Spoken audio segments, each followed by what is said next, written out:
Hello, in the third unit of Speaking Effectively Module 1, we will be looking at the process of encoding again, but we will be looking at the process of creating meaning using verbal symbols, using words. The power of words. In other words, we will be looking at the power of words, and we will look at how language is like a code. Language is, when we use non-verbal and verbal symbols, we use a code, we agreed. And when we use language, we don't think that language is a code. When we think of non-verbal symbols like the Statue of Liberty or colors and light and so on, we think these are symbols. But when we look at language, we don't associate language with a symbol. I am trying to show you that language is also a symbol because it works in the same way as all other non-verbal symbols work. So, words are also symbols, language is also a symbol. And I will borrow a phrase from, again, from a very famous philosopher, Wittgenstein, who said, language is a game. He said language is a game, and language works by rules understood by its users. What I said in the last module, last unit of module 1, I said that in order to be able to communicate, both sender and receiver have to give the same meaning, have to ascribe the same meaning to a symbol for meaning to be created. So, language also works like that. It works by rules understood by its users.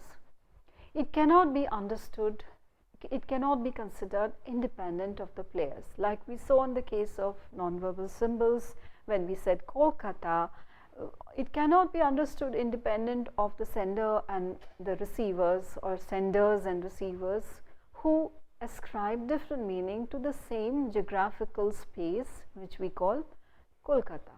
And a geographical urban space which we all know as Kolkata, it had multiple meanings for multiple senders and receivers, and without these players, without these multiple senders and receivers, we cannot understand that. Of course, there is a physical geographical space called Kolkata, but we cannot understand its meaning independent of the players.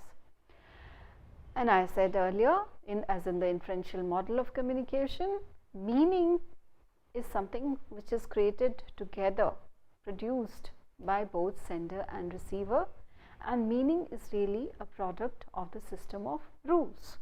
So, language is a game, it works by rules understood by its players, cannot be understood, cannot be considered independent of players, and meaning is a product of the system of rules.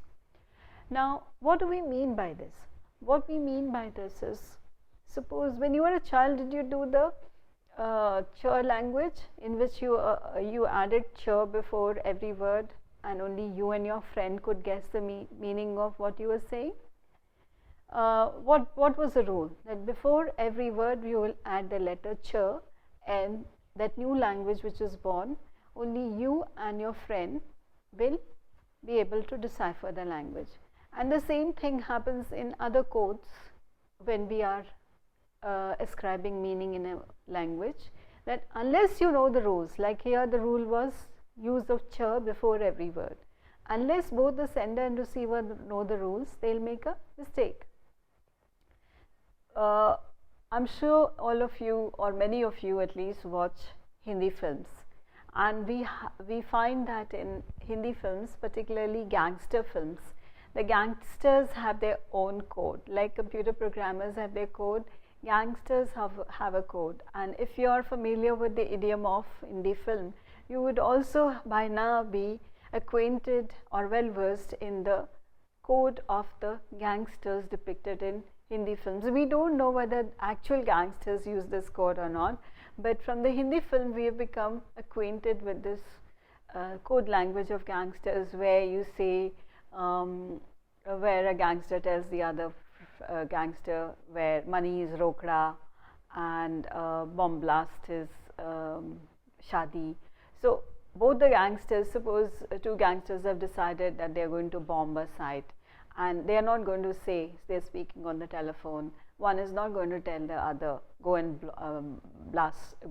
go and bomb the market or go and bomb the train. They are going to say, we are going for a wedding and the work should be done.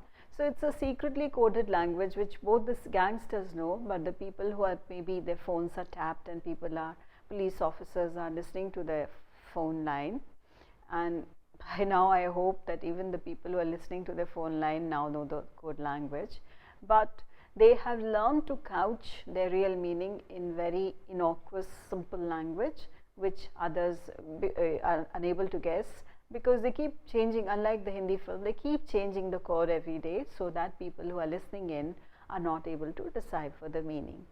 So that's what we mean, that language is a game and we need to know the rules. So when both the gangsters or both the sender and the receiver know the rules, they can understand the meaning, whereas other people who don't know the rules will not understand the meaning. The next thing that I'm going to introduce you to is that meaning doesn't exist by itself. For any word, any symbol, meaning does not exist on its own. As we saw in the case of Kolkata or Statue of Liberty, meaning did not exist on its own. Kolkata by itself did not have any meaning by itself. The meaning of Kolkata was in the people. So depending on the person, Kolkata was a place with fancy bars and restaurants and nightlife and fun. For other people, it was a place of crowds, tradition, trams, shopping. For yet another group, it's wonderful, brilliant Victorian architecture. So a word means what we want it to mean. Very few of us have the ability to mean what we say and say what we mean. Do you remember, my favorite book when I was a child, and I continue to read it in adulthood also, is Alice in Wonderland. Those of you who might have read Lewis Carroll's brilliant children's fantasy book, Alice in Wonderland, which was understood to be a children's story for several years, until people came to know that Lewis Carroll, who was a mathematician, had actually concealed very complex mathematical equations in every sentence of Alice in Wonderland. So it is really a coded book where those who understands the concepts in mathematics, which Lewis Carroll was talking about, would be able to read the hidden meanings. But in Alice in Wonderland, Alice says, I say what I mean and I mean what I say. Unlike Alice, none of us mean what we say and none of us say what we mean, because we are utterly confused about what we mean and we are utterly confused about what we say. Why? Because a word, the problem is not with us, the problem is with symbols, because we think that communication is choosing the right symbol and matching it to the right meaning. But what did we found out? That no symbol has a right meaning. Every symbol has a cluster of meanings which are porous, which are fluid, which keep changing according to the user. So think how elusive meaning is. It's not a question of matching symbols to meaning, but creating meaning through symbols which are themselves so porous, so fluid, so dynamic, and choosing symbols to convey meaning which itself is so elusive. Are we always clear about what we want to say? We are not always clear. So the process of finding symbols to convey meaning is a very complex process, and in that a word means what we want it to mean. It doesn't have any intrinsic meaning by itself. It can mean only what we want it to mean. And not only that, our experience is shaped by words. By the words we use, our experience is shaped by that. The earlier view of language was that our language reflects reality. But with Wittgenstein and others, now we say language does not reflect reality. In fact, language shapes reality. So since we cannot share our word of experience, we cannot share meaning of words also, because words are actually shaped. So think of the logic. A word means what we want it to mean, but experience is shaped by words. But since our experience is not shared, how can we assume that the word we use will be understood in the same manner in which we use by someone whose experience is different? Because a word has no meaning by itself, but is actually shaped by our experience, or is shapes our experience. So someone whose experience is not the same as us will not understand our meaning. So I will quickly walk you through a very major shift in understanding of language. The earlier understanding of language was that we live in two worlds. One is a world of words and the other is the world of things. And what is language? Language is choosing the right word for the right thing. So it's a question of matching, which is a very simple view of language which prevailed until new theories of language revealed to us a different understanding of language. So the new theories of language, particularly after Wittgenstein, tell us that there are no two worlds. I mean, it's not a question of there's a world of things and there's a world of words and we find the right word to describe the right thing. But what they tell us is that the word is the world. The word is the world. The choice of words shapes experience. So instead of two worlds, we have only a single word, we have a single world, and the choice that we make of words shapes the world of things or the world of experience. What do I mean by this? Let me illustrate through a simple example. For instance, normally in most languages we have only two words for ice. We either have the word ice or we have the word snow, right? So we think that there is an objective, tangible object called ice or snow, and we have to choose between these two words, ice or snow, to describe that thing. But are you aware that Eskimos have many different words for snow? I don't remember the exact word number, but I think they have something like 40 different words for snow. Why is it that they have so many words for snow, whereas most other people in the world don't have more than one or two words for snow? It's because their life depends on the kind of snow.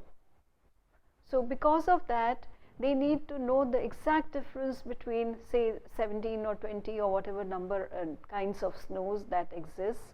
So they have invented different words for describing snow.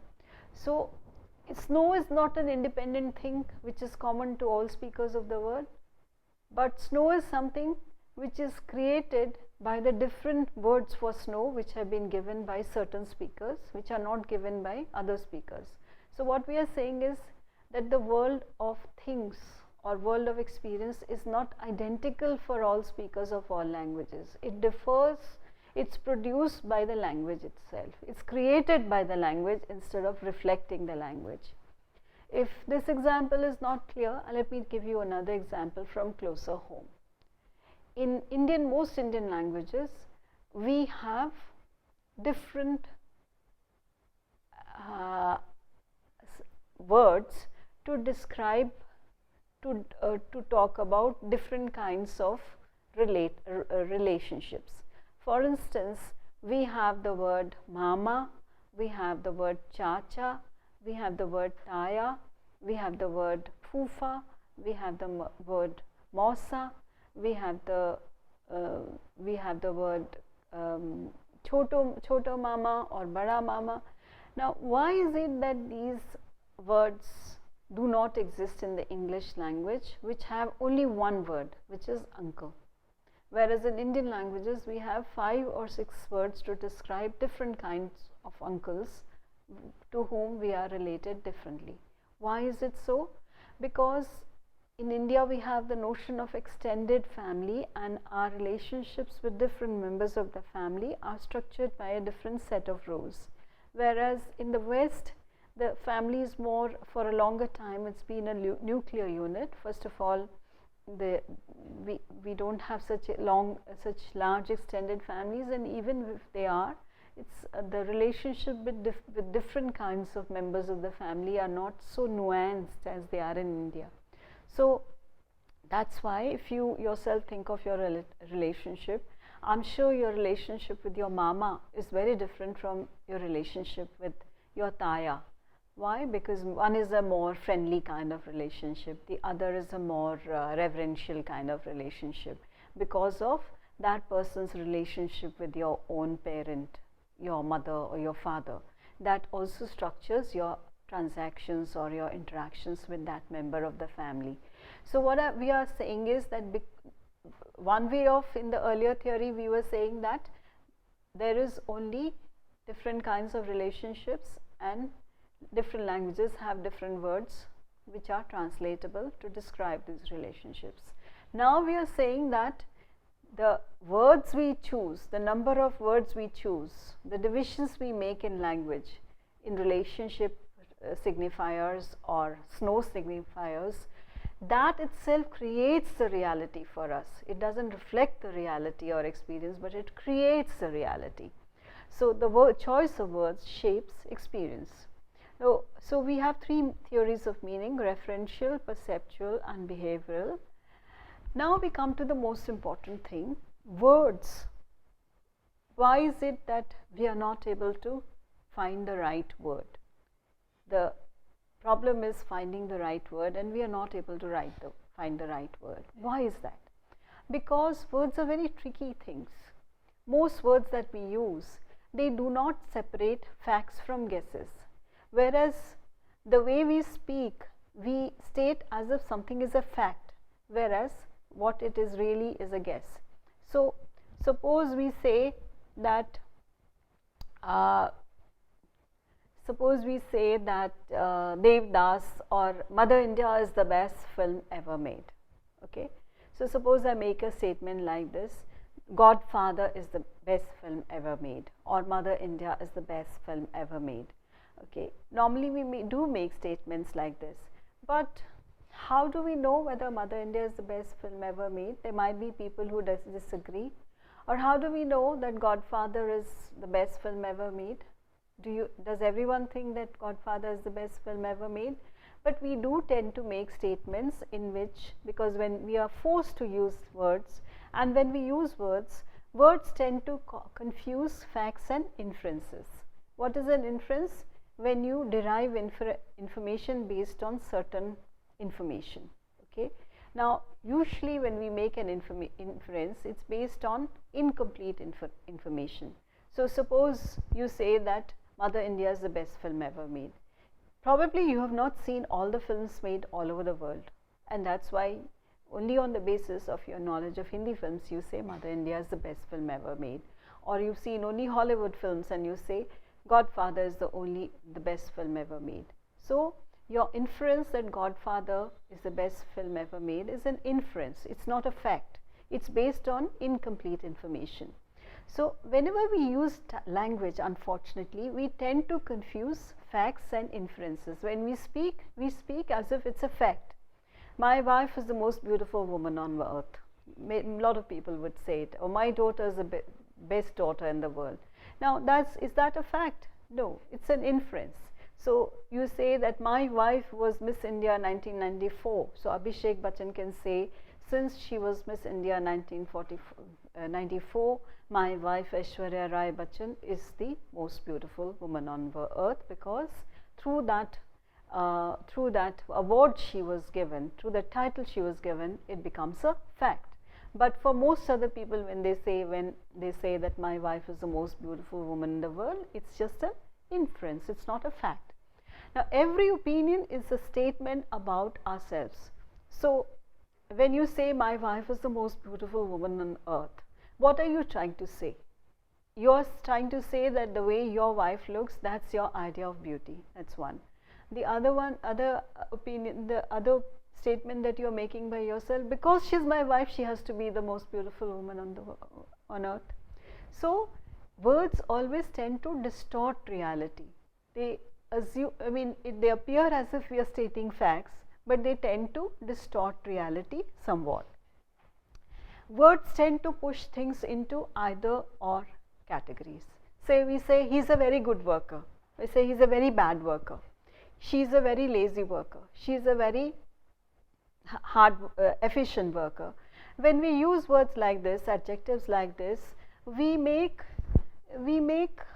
polarize things, we push things into black and white, whereas reality is not like that. When we say somebody is a good worker, maybe somebody is a very good at doing certain kind of tasks, whereas that same somebody is not good at doing other kinds of tasks.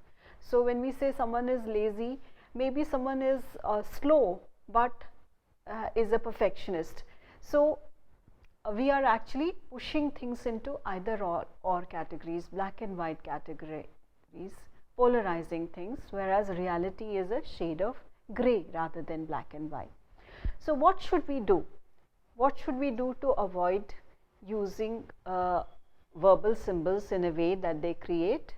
It's difficult to decode them, because what are we trying to do? We are trying to master the art of encoding verbal symbols. And what should we do to avoid that they are not decoded in the wrong manner? First of all, we should try to avoid use of absolute, conclusive, generalized terms like that's the best food, my mother makes the best food in the world. It's an absolute term. Or generalized term, Indians are very religious.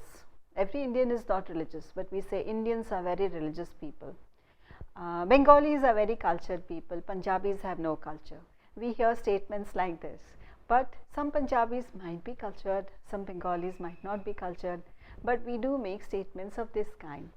Or value terms, adjectives and adverbs. Whenever we use adjectives, we are using value terms.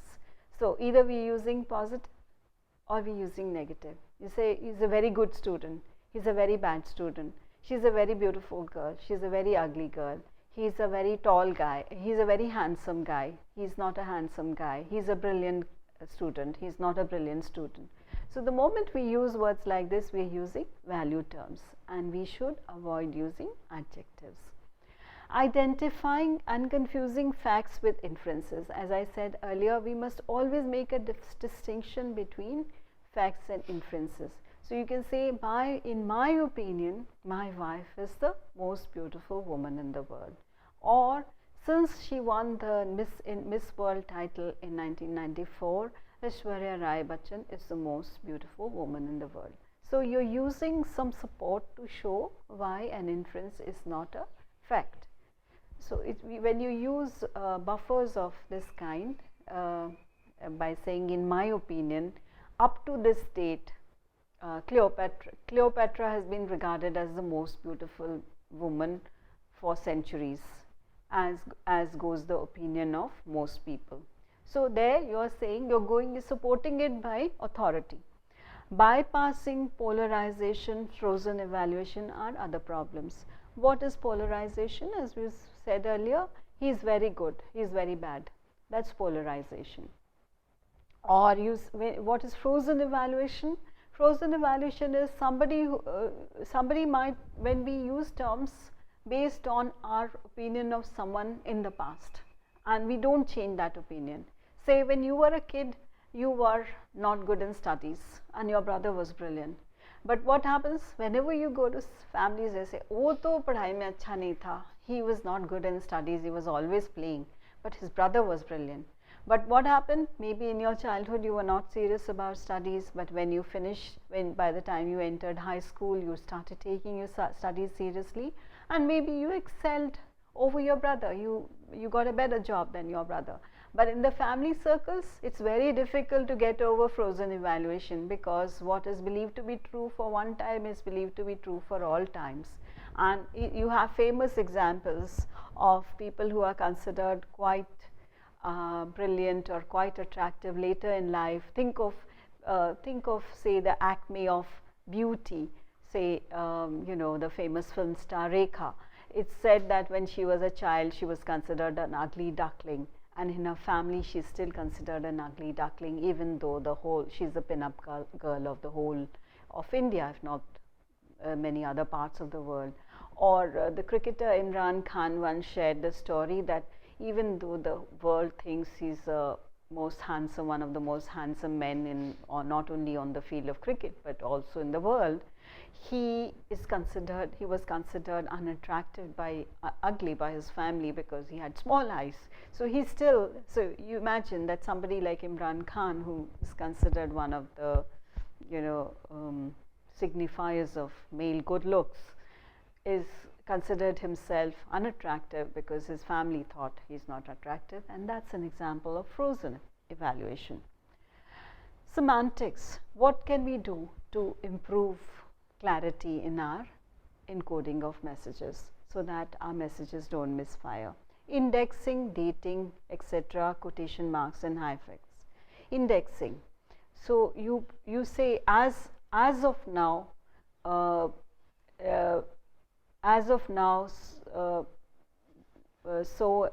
and so has been the best student in the class. Dating. In 1995, these clothes were considered very fashionable. Bell bottoms were considered very fashionable in the 70s. But if you say bell bottoms are very fashionable trousers, today nobody will agree that they are fashionable. But in the 70s, they were considered the peak of fashion, etc. So when you say something, you pretend that you know all of reality. But you say, well, Titanic is one of the best films made, in my opinion, among other films in English language. So when you add those statements, then it becomes less of a generalization.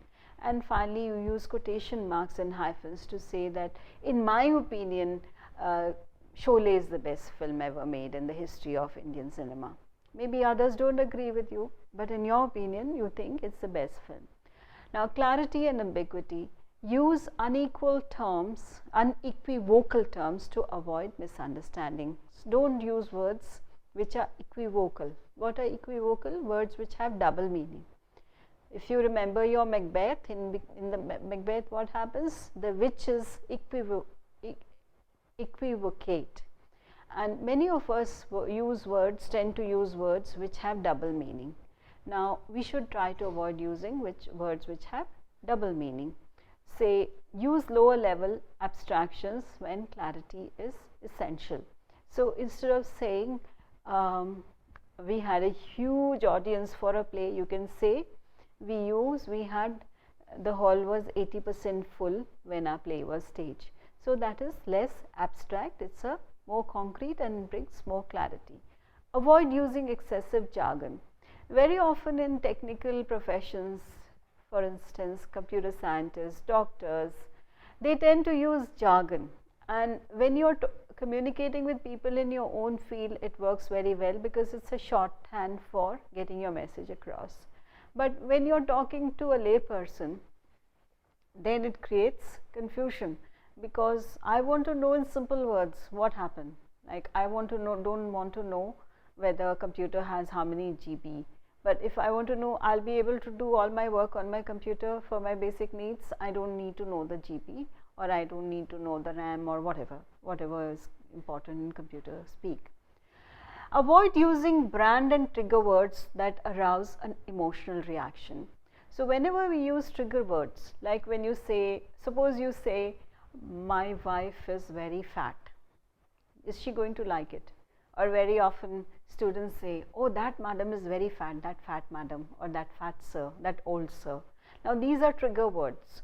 But when, suppose when you're in front of that teacher, you say, madam is very healthy, or sir is very youthful.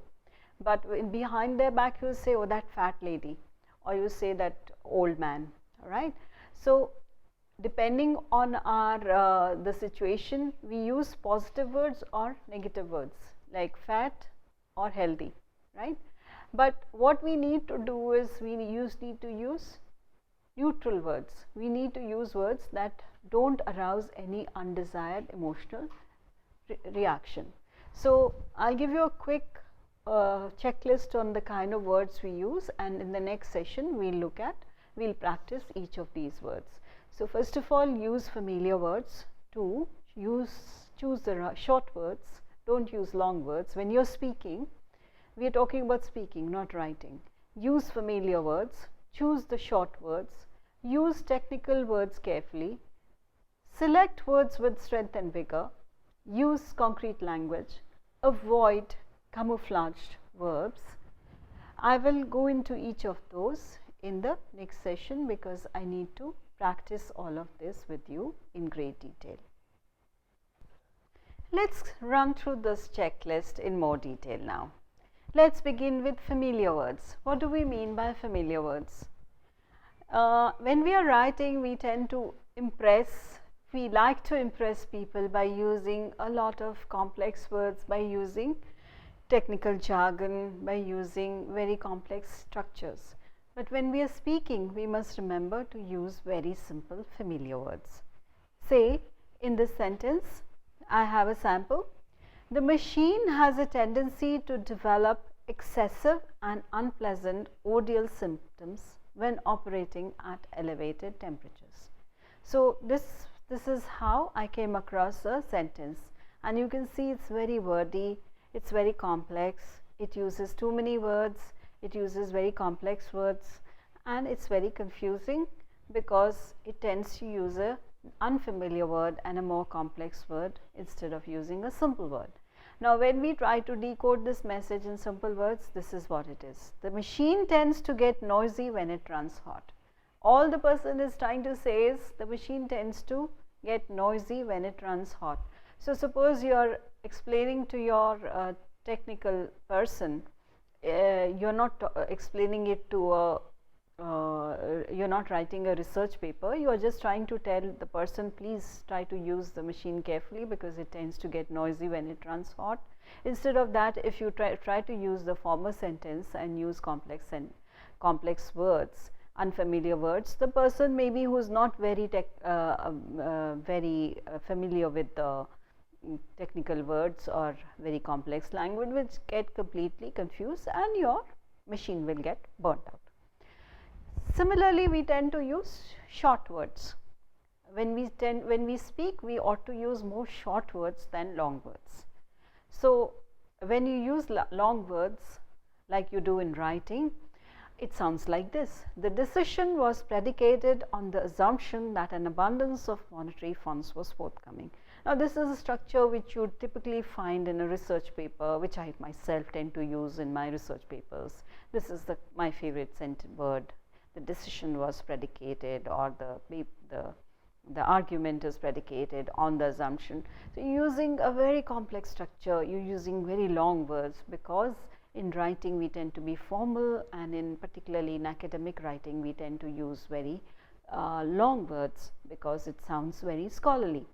But in everyday in functional English, particularly in speaking, we should not be using these kind of words. Instead, we should use short words. So, all we are saying is the decision was based on the belief that there would be more money.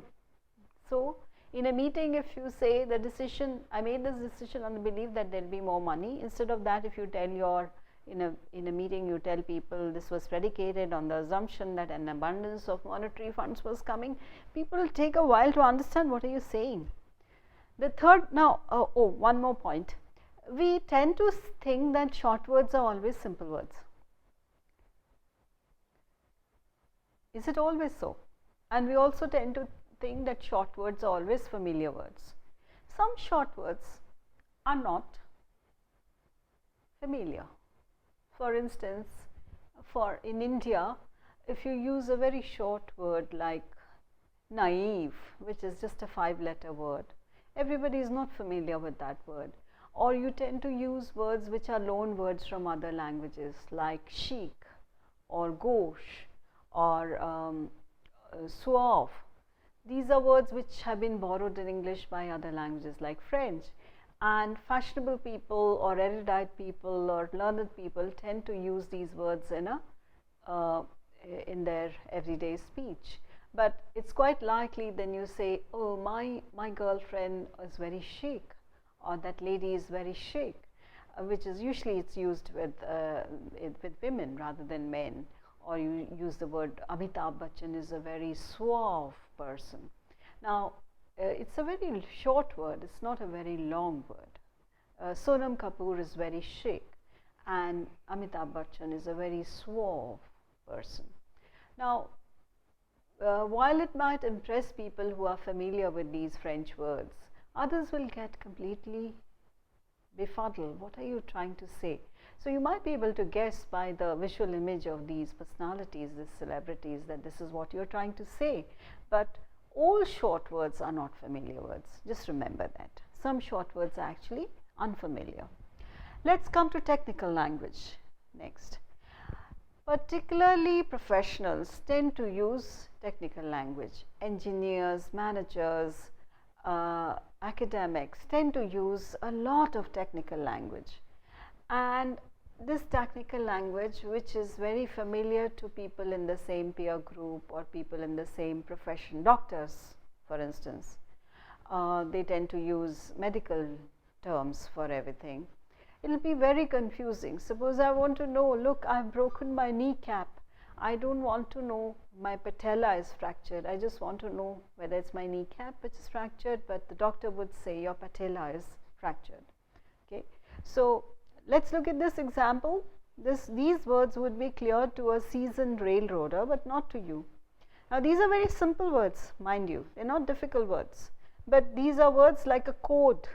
It's like a jargon which is used as a code among railroaders, which you will not be able to understand. Run that hog into 4 and tie on to that cut and snake it out of there, then shake it out. After you finish that, pick up those 2 reefers on 8 and cut them in behind the gondolas on 10. That'll wrap up the hot shot, then tie her together and blow flag her. Did you follow anything at all? I didn't. John Hare, this is from his book Gobbledygook Has Got to Go. So this is gobbledygook. Now select words with the right strength and vigor. When we use words, we say, okay, this word is the same as the other word. It's not so, because one word is not the same as another word. Not only because some words naturally sound better than the other words, but also because there are shades of meaning, there are finer nuances which one word will be able to convey, whereas the other word will have different connotations altogether. So first of all, we have to choose words with the right strength and rigor. You can say Vijay Mallya was a very successful businessman until he had problems. What is the commonly used word for Vijay Mallya? He's a tycoon. Tycoon is a stronger word than saying successful businessman. Or we say the market is declining. Instead of saying generally declining market, we say bear market. Instead of saying Subhash Ghai is a big filmmaker, we say Subhash Ghai the movie Mughal, or Yash Chopra the movie Mughal. Instead of saying one who was the first, it's a better way of saying would be to use a stronger word and say the pioneer. Use concrete language. Instead of saying a significant loss, say 150% loss. Instead of saying we had good attendance, we say 100% attendance. Instead of saying we have a good record, you say attendance record. Be specific. Avoid camouflage verbs. We tend to use a lot of verbs which are used as nouns but are actually verbs. So that create unclarity, lack of clarity. Instead of saying control of the water was not possible, which is actually a verb camouflaged as a noun, you could say they could not control the water. Instead of using the passive voice, if you use the active voice and you say they could not control the water, it's easier to follow it. Use precise words. Instead of using lease, you use deal. Instead of using employee, use receptionist. Instead of using tariff, say room rent. So checklist, we conclude, when you speak or write for that matter, but I've been focusing on speaking skills in this course, and I will not go engage with writing in detail. You need to find out, are the words appropriate for the scenario? 2, are the words appropriate to the knowledge of the people involved? So suppose you're talking to experts, you can use jargon, but suppose you're talking to laypersons, are they appropriate to the knowledge of the layperson? Do the words precisely denote your meaning? Is any jargon you have used likely to be understood by all present and future readers? Do the connotations of the words create an appropriate tone for the piece? Have you searched for and replaced cliches? Have you used slang only where the situation is informal enough to tolerate it? Have you emphasized a positive relationship with the reader or the speaker? Have you identified and replaced all sexist language? Have you chosen words appropriate to your communication strategy? I'll give you quick, before I conclude, I'll give you example of cliché. What is cliché? Cliché is a word which when it's used for the first time, a phrase, it's very interesting and people like it. But after a while, it becomes jaded and it's not appropriate to use it. Like people say, the bottom line was within this time frame. These kind of cliches are used by people. They were used by some journalists long time ago and they were considered very novel, original. But now they become so jaded that nobody wants to see them. Similarly, slang, the language of campuses, the language of youth, that is not like instead saying, I want to talk to this guy, he's my buddy. That might be okay when you're talking to your student friends, but when you're talking in a formal situation, you cannot use slang. It's a no-no. And finally, sexist language. What is a sexist language? Sexist language is something which is derogatory to a person, and today we don't use language which is sexist. Like even till now, we have notices addressed to us where you say the chairman of this committee. Even if the chairman happens to be a lady, the designation used is chairman.